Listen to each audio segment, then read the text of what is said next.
Hello everyone, welcome to this cybersecurity demonstration. Today, I'll show you how to use Zap by Checkmarks to scan a website for vulnerabilities. We'll explore the types of attacks detected and discuss how to mitigate them.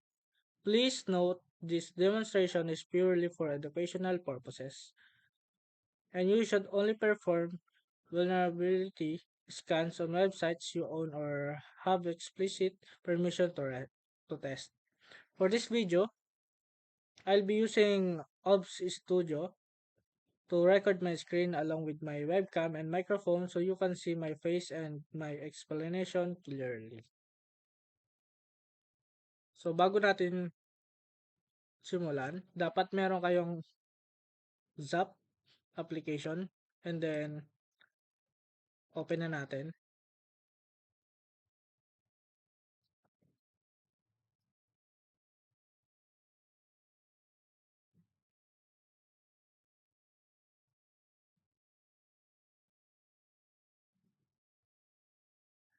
So pipiliin lang natin yung automated scan and dito nakalagay yung URL to attack.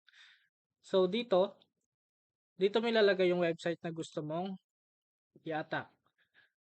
So ngayon, kukuha tayo ng website. Yung link ng website. Gagamitin ko na tong UEP, Orange Shop. So, copy mo lang tong link and then paste mo dito sa URL to attack. Ang next step is click the button, attack, and then wait for the wait to finish it. Then, okay. Then, after nyan, pupunta ka lang dito sa alerts.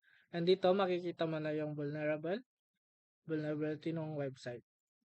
Here, yung URL, yung risk niya is high. And here,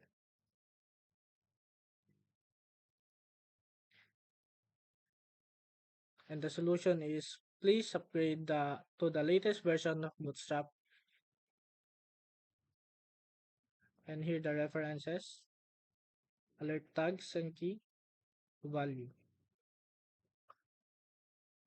And that's all. Thank you.